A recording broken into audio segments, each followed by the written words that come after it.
పూజ చేసి దాని మీద వంట చేస్తే తినదంటే ఈవిడ. అదే నిజమైతే రైతు భూమి పూజ చేసే వరి పండిస్తున్నప్పుడు నువ్వేం తినకూడదు? మరి తినేస్తున్నావే.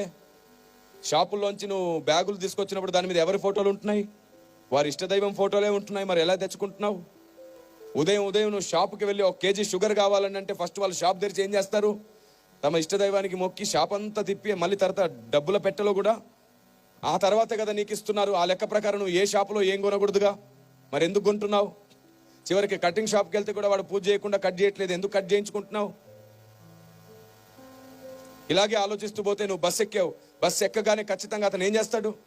ఓ అగరొత్తి వెలిగించి పూజ చేసుకుంటాడు. ఆ తర్వాత బస్ స్టార్ట్ చేస్తాడు. ఆ లెక్క ప్రకారం నువ్వు ఏం ఎక్కకూడదు? ట్రైన్ని ఎవరో ఒక కేంద్ర మంత్రి వచ్చి పూజ చేసి ప్రారంభిస్తాడు అట. అలాగైతే నువ్వేం ఎక్కకూడదు?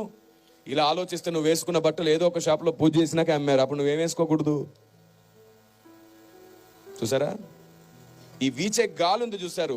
ఈ గాలిని హైందవ సహోదరులు వాయుదేవుడా అని మొక్కుతారు. అప్పుడు నువ్వు ఏం పీల్చకూడదు? అప్పుడు కదా చచ్చూరుకుంటావు. బుద్ధి లేని లాజిక్లన్నీ పెట్టి క్రైస్తవ్యాన్ని ఇంకా వ్యతిరేకంగా శత్రువులుగా మార్చేస్తారా? సువార్తకి ఇంకా ఆటంకంగా నిలబడతారా? ఇలాగ ఆలోచిస్తే మీకు తెలుసా, మీరు వేసుకునే చెప్పులు, మనం వాడే ఫోన్, చివరికి నా చేతిలో ఉన్న మైక్, ఇక్కడ ఉన్న బాక్స్, ఇక్కడ ఉన్నటువంటి వాయిద్యాలు, మీరు వేసుకున్న కళ్ళజోళ్ళు, మీరు కూర్చున్న కుర్చీలు, అన్నీ ఆయా షాపుల్లో ఆయా డీలర్స్, చివరికి కార్లు కూడా వాళ్ళు పూజ చేసి వాళ్ళ షోరూంలో అమ్ముతున్నారు. ఆ లెక్క ప్రకారంగా మనం ఏ వస్తువు కొనలేంగా. ఇంకా మీకు బాగా ఇష్టమైన వస్తువు గురించి చెప్పనా? బంగారం. ఏ మార్వాడి అయినా పూజ చేయకుండా బంగారం తయారు చేస్తాడా? ఆలోచించిన ఆశాభంగం తెచ్చి ఇక్కడ పడేయండి.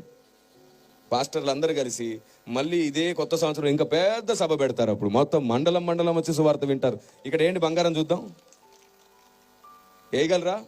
అమ్మో, ఇది నా బంగారం, పూజ చేసిన బంగారంగా. మరి ఇలా ఉంటుంది.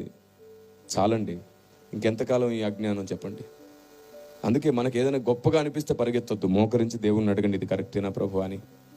మన జ్ఞానానికి పరిధి ఉంది. ఆయన జ్ఞానం అమితమైనది. ఆమేన్. అనంత జ్ఞాని ఆయన.